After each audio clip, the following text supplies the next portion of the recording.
दोस्तों, नीतीश कुमार बिहार में डाल डाल की राजनीति कर रहे हैं, वहीं तेजस्वी यादव उन्हें पात पात की राजनीति सिखा रहे हैं। बिहार की राजनीति में जो बवंडर उठा है वो कभी भी नीतीश कुमार की कुर्सी को उड़ा सकता है, ऐसा कहा जा रहा है।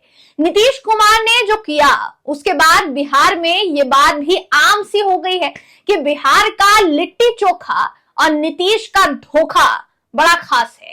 लेकिन इस धोखेबाजी के बाद भी दोस्तों नीतीश कुमार को चैन की नींद नहीं आ रही है। तेजस्वी यादव ने नीतीश के इर्द गिर्द ऐसा राजनीतिक जाल बुना है कि भाई नीतीश जी की सांसें फूल गई हैं।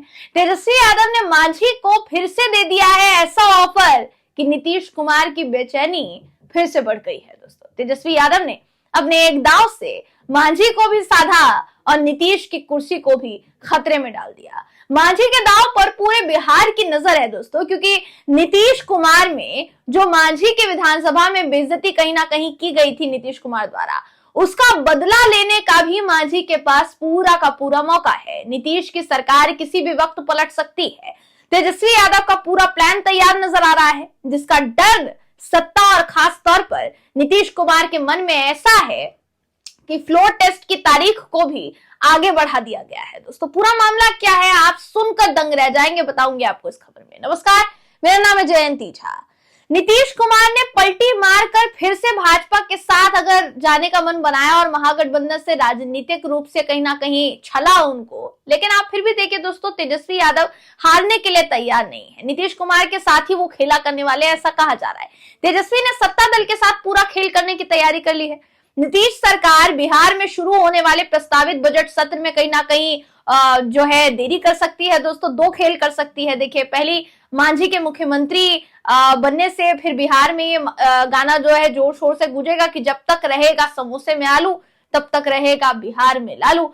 लेकिन इस बार लालू के साथ तेजस्वी भी रहेंगे। तेजस्वी यादव ने बिहार के राजनीतिक चौसर पर राजनीति की ऐसी बिसात बिछा दी है कि नीतीश कुमार आउट और मांझी इन, इसकी कहानी कभी भी हकीकत बन सकती है।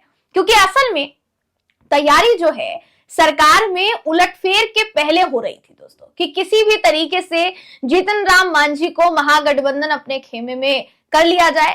जिस दिन रोहिणी आचार्य ने, आपको याद होगा, सीएम नीतीश कुमार को सोशल मीडिया पर बुरा भला कहा था, लिखा था, हालांकि नीतीश कुमार का नाम नहीं लिया था, उसके बाद राजद अध्यक्ष लालू प्रसाद यादव किसी भी तरीके के डैमेज कंट्रोल में नहीं लगे, बल्कि विधायकों की जुगत में लग गए थे। 28 जनवरी को जब सीएम नीतीश कुमार के इस्तीफे से महागठबंधन सरकार गिर गई, तब भी जुगाड़ हो रहा था कि राजद अपने खेमे में मांझी को कर ले। इन सबके बाद तेजस्वी ने खेला बाकी होने की बात कही। उन्होंने कहा कि अभी तो खेला बाकी है, अभी तो हम खेला करेंगे, ज्यादा कुछ और आगे कहा नहीं। अब जब जीतन राम मांझी ने खुलकर स्वीकार किया है कि उन्हें सीएम पद का ऑफर था, तो कांग्रेस खुलकर मैदान में आ गई है। उसने क्या कहा है सुन लीजिए। उसने कहा ऑफर अभी भी लागू है, आइए तो सही, मांझी कभी भी पाला बदल सकते हैं। दोस्तों, इस बात को इसलिए भी समझा जा सकता है कि मांझी अपने दल के लिए एक और मंत्री पद की मांग कर रहे हैं, लेकिन उन्हें मिल नहीं रहा है। मांझी के बेटे संतोष सुमन को वही पुराने मंत्री पद से संतोष करना पड़ रहा है, जिसके बाद मांझी फिर से कभी भी नाराज होकर पाला बदल सकते हैं। जीतन राम मांझी का ये इतिहास देखिए पुराना है कि वो कभी भी अपने हितों के संरक्षण के लिए पाला बदल सकते हैं।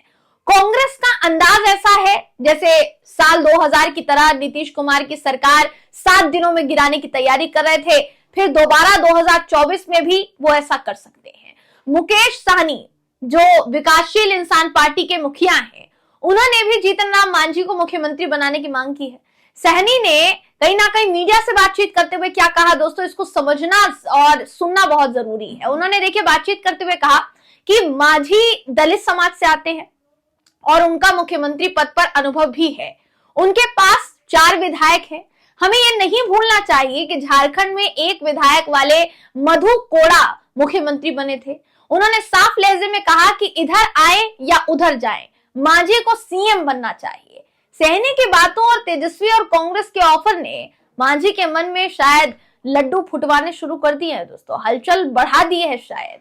नीतीश कुमार को समझने की जरूरत है कि जिस तरीके से उन्होंने पलटी पलटी मार मार कर अपनी सरकार बनाई, वो दिन दूर नहीं है। कहीं ऐसा ना हो जाए कि सत्ता इनसे इतनी नाराज हो जाए कि उन्हें नेता प्रतिपक्ष की भी कुर्सी ना मिले। देखिए, फिलहाल अगर बात की जाए जीतन राम मांझी की, जीतन राम मांझी ने बयान ही ऐसा दिया दोस्तों कि उनके बयान के बाद ही अटकलें शुरू हो गई है कि किसी भी वक्त वो जा सकते हैं। हालांकि सबसे जरूरी बात पता है क्या है, वो ये कि जब तक नीतीश कुमार ने शपथ नहीं ली थी मुख्यमंत्री पद की, तब तक ये चर्चा चल रही थी कि भाई मंत्री पद अगर नहीं मिला जीतन राम मांझी को, और क्योंकि राजद ने और बाकी के जितने सहयोगी दल है राजद के, उन सभी ने मुख्यमंत्री का ऑफर किया था जीतन राम मांझी को, तो क्या जीतन राम मांझी पाला बदल सकते हैं? क्योंकि यहाँ तो उनको मंत्री पद के लिए जुगत करनी पड़ रही है, वहां उनको सीएम पद मिल रहा है।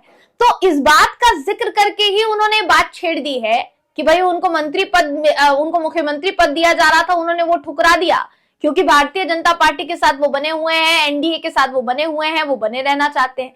लेकिन बीजेपी उनको एक और मंत्री पद नहीं देना चाहती है दोस्तों, और जीतन राम मांझी उसी पर अड़े हुए हैं कि जब तक एक और मंत्री पद नहीं ले लेते हैं, 2 मंत्रालय जब तक हमारे पास नहीं आ जाते हैं, तब तक तो हम संतोष नहीं करेंगे। उनका कहना है निर्दलीय को मनचाहा मंत्रालय मिल रहा है, तो फिर हमें मंत्रालय देने में इतनी देरी क्यों हो रही है? हमने अभी तक एनडीए के साथ धोखा नहीं किया, हमने किसी भी तरीके से उनको असहज महसूस नहीं करवाया कभी भी, तो फिर हमारे साथ क्या दिक्कत है? इसी के साथ साथ उन्होंने एक और बात कही दोस्तों कि जदयू से मुझे नहीं लगता कि जदयू को कोई परेशानी होगी अगर हमें मंत्री पद मिलेगा। मुझे लगता है भारतीय जनता पार्टी में कुछ ना कुछ तो चल रहा है। सोचिए, जदयू ने तो अभी हाथ थामा थोड़े समय पहले, हालांकि इससे पहले तक भी थामा हुआ था, मगर फिर नीतीश कुमार का हृदय परिवर्तन होता है, दूसरी तरफ जाते हैं, दोबारा हृदय परिवर्तन होता है, इस तरफ आते हैं। अब नीतीश कुमार जो आए हैं, इससे पहले तक तो जीतन राम मांझी एनडीए के साथ थे ना, तो फिर तब तक तो उनका मोह जो है वो नहीं भंग हो रहा था बीजेपी के साथ। अब अचानक से मोह भंग होने लग गया है दोस्तों। क्या सीएम पद का जो ऑफर था वो सर चढ़कर बोल रहा है जीतन राम मांझी के? ये बड़ा सवाल है। और क्या इन सारे घटनाक्रमों को अगर मिलाया जाए तो सरकार गिरने का प्लान बनाया जा रहा है क्या? 2024 से पहले क्या बिहार में फिर से एक बड़ा उलटफेर, फिर से एक बड़ा घटनाक्रम देखने को मिल सकता है? ये सख्त सवाल इस वक्त उठ रहा है दोस्तों। इस पूरी खबर के बारे में आप क्या सोचते हैं? आपकी क्या राय है? या आप हमें कमेंट करके जरूर बताइएगा। अगर आपको ये वीडियो पसंद आया हो तो वीडियो को लाइक कीजिए, शेयर कीजिए, चैनल को सब्सक्राइब करना बिल्कुल भी ना भूलें। फिर मुलाकात होगी आपसे अगली वीडियो में, तब तक के लिए नमस्कार।